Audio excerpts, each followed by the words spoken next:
सपनों और पूर्वाभासों के आधार पर हम भविष्य के सुख दुख की कल्पना करते हैं। भविष्य के दुख का कारण दूर करने के लिए हम आज योजना बनाते हैं। किंतु कल के संकट को आज निर्मूल करने से हमें लाभ मिलता है या हानि पहुंचती है, ये प्रश्न हम कभी नहीं करते। सत्य तो ये है कि संकट और उसका निवारण साथ जनते हैं, व्यक्ति के लिए भी और सृष्टि के लिए भी। नहीं, आप अपने भूतकाल का स्मरण कीजिए, इतिहास को देखिए। आप तुरंत ही ये जान पाएंगे कि जब जब संकट आता है तब तब उसका निवारण करने वाली शक्ति भी जन्म लेती है। यही तो जगत का चलन है। वस्तुतः संकट ही शक्ति के जन्म का कारण है। प्रत्येक व्यक्ति जब संकट से निकलता है तो एक पद आगे बढ़ा होता है, अधिक चमकता है, आत्मविश्वास से अधिक भरा होता है, न केवल अपने लिए अपितु विश्व के लिए भी। क्या ये सत्य नहीं? वास्तव में संकट का जन्म है एक अवसर का जन्म, अपने आप को बदलने का, अपने विचारों को ऊंचाई पर करने का अवसर, अपनी आत्मा को बलवान और ज्ञान मंडित बनाने का अवसर। जो ये कर पाता है उसे कोई संकट नहीं होता, किंतु जो ये नहीं कर पाता वो तो स्वयं एक संकट है विश्व के लिए। विचार कीजिए।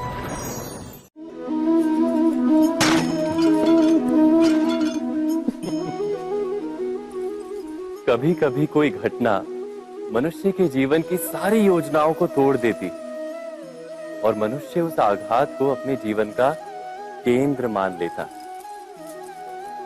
पर क्या भविष्य मनुष्य की योजनाओं के आधार पर निर्मित होते हैं? नहीं। जिस प्रकार किसी ऊंचे पर्वत पर सर्वप्रथम चढ़ने वाला उस पर्वत की तलाई में बैठकर जो योजना बनाता है, क्या वही योजना उसे उस पर्वत की चोटी तक पहुंचाती है? नहीं। वास्तव में वो जैसे जैसे ऊपर चढ़ता है वैसे वैसे उसे नई नई चुनौतियां, नई नई विडंबनाएं, नए नए अवरोध मिलते हैं। प्रत्येक पद पर वो अपने अगले पद का निर्णय करता है।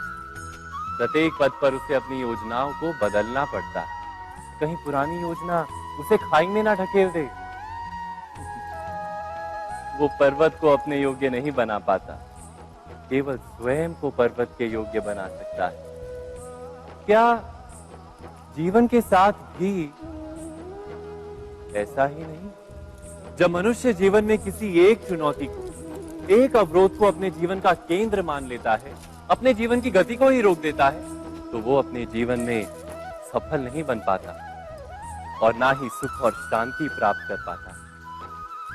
अर्थात जीवन को अपने योग्य बनाने के बदले स्वयं अपने को जीवन के योग्य बनाना ही सफलता और सुख का एकमात्र मार्ग नहीं? स्वयं विचार कीजिए।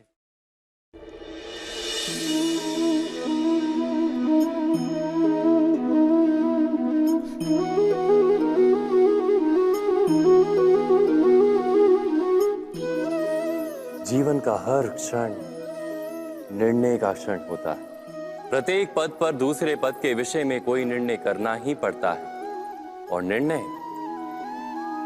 निर्णय अपना प्रभाव छोड़ जाता है। आज किए गए निर्णय भविष्य में सुख अथवा दुख निर्मित करते हैं, ना केवल अपने लिए, अपने परिवार के लिए भी, आने वाली पीढ़ियों के लिए भी।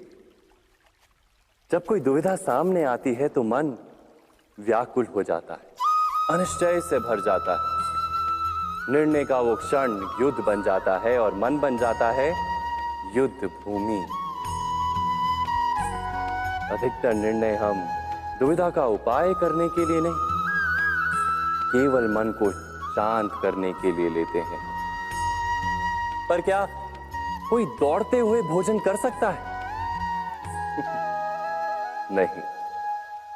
तो क्या युद्ध से जूझता हुआ मन कोई योग्य निर्णय ले पाएगा? वास्तव में शांत मन से जब कोई निर्णय करता है तो अपने लिए सुखद भविष्य बनाता है, किंतु अपने मन को शांत करने के लिए जब कोई निर्णय करता है तो वो व्यक्ति भविष्य में अपने लिए कांटों भरा वृक्ष लगाता है। स्वयं विचार कीजिएगा।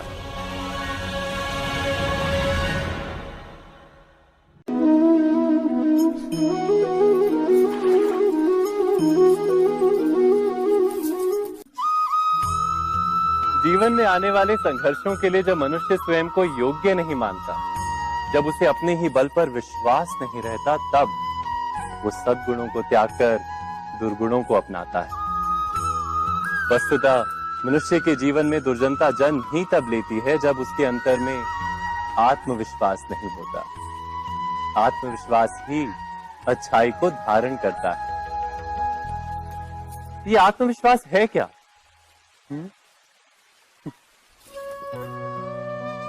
जब मनुष्य ये मानता है कि जीवन का संघर्ष उसे दुर्बल बनाता है, तो उसे अपने ऊपर विश्वास नहीं रहता। वो संघर्ष के पार जाने के बदले संघर्ष से छूटने के उपाय ढूंढने लगता है।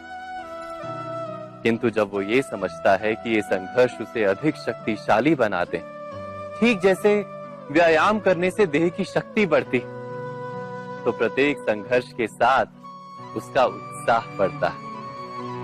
अर्थात आत्मविश्वास और कुछ भी नहीं, मन की स्थिति, जीवन को देखने का दृष्टिकोण मात्र है। और जीवन का दृष्टिकोण तो मनुष्य के अपने वश में होता है।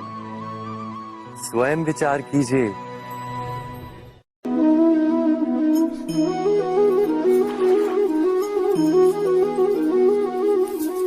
पिता सदा ही अपने संतान के सुख की कामना करते हैं, उनके भविष्य की चिंता करते रहते हैं। इसी कारणवश सदा ही अपने संतानों के भविष्य का मार्ग स्वयं निश्चित करने का प्रयत्न करते रहते हैं। जिस मार्ग पर पिता स्वयं चला है, जिस मार्ग के कंकर पत्थर को स्वयं देखा है, मार्ग की छाया, मार्ग की धूप को स्वयं जाना है, उसी मार्ग पर उसका पुत्र भी चले, यही इच्छा रहती है हर पिता की। निस्संदेह उत्तम भावना है ये, किंतु 3 प्रश्नों के ऊपर विचार करना हम भूल ही जाते हैं। कौन से प्रश्न? प्रथम प्रश्न, क्या समय के साथ प्रत्येक मार्ग बदल नहीं जाते? क्या समय सदा ही नई चुनौतियों को लेकर नहीं आता? तो फिर बीते हुए समय के अनुभव नई पीढ़ी को किस प्रकार लाभ दे सकते हैं? दूसरा प्रश्न, क्या प्रत्येक संतान अपने माता पिता की छवि होता है? हाँ, संतानों को संस्कार तो अवश्य माता पिता देते हैं, किंतु भीतर की क्षमता तो ईश्वर देते हैं। तो जिस मार्ग पर पिता को सफलता मिली है, विश्वास है कि उसी मार्ग पर उसकी संतानों को भी सफलता और सुख प्राप्त होगा। तीसरा प्रश्न, क्या जीवन के संघर्ष और चुनौतियां लाभकारी नहीं होती? क्या प्रत्येक नया प्रश्न एक नए उत्तर का द्वार नहीं खोलता? तो फिर संतानों को नए नए प्रश्नों, संघर्षों और चुनौतियों से दूर रखना, ये उनके लिए लाभ करना कहलाएगा या हानि पहुंचाना? अर्थात जिस प्रकार संतान के भविष्य का निर्माण करने के बदले उसके चरित्र का निर्माण करना श्रेष्ठ है, वैसे ही संतानों के जीवन का मार्ग निश्चित करने के बदले उन्हें नए संघर्षों के साथ जूझने के लिए मनोबल व ज्ञान देना अधिक लाभदायक नहीं होगा? स्वयं विचार कीजिए। मनुष्य की सबसे बड़ी दुर्बलता क्या होती है? सोचिए। धन, प्रेम, अहंकार। मनुष्य की सबसे बड़ी दुर्बलता होती है उसके रहस्य।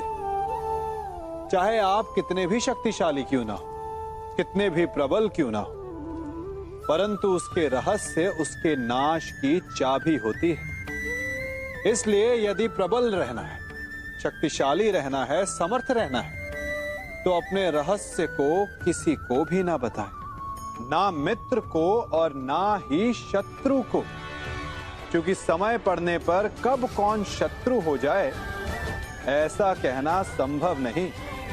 विभीषण को रावण के अमृत कुंड का ज्ञात था, इसीलिए प्रभु श्री राम रावण का वध करने में सफल हो सके। इसलिए उचित यही है कि आप अपने रहस्य को स्वयं तक ही सीमित रखें।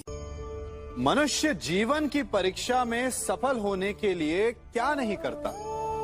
वो परिश्रम करता है, दौड़ भाग करता है, और ये सब करने के पश्चात भी जब उसका काम नहीं बनता तो वो नकल करता है ना?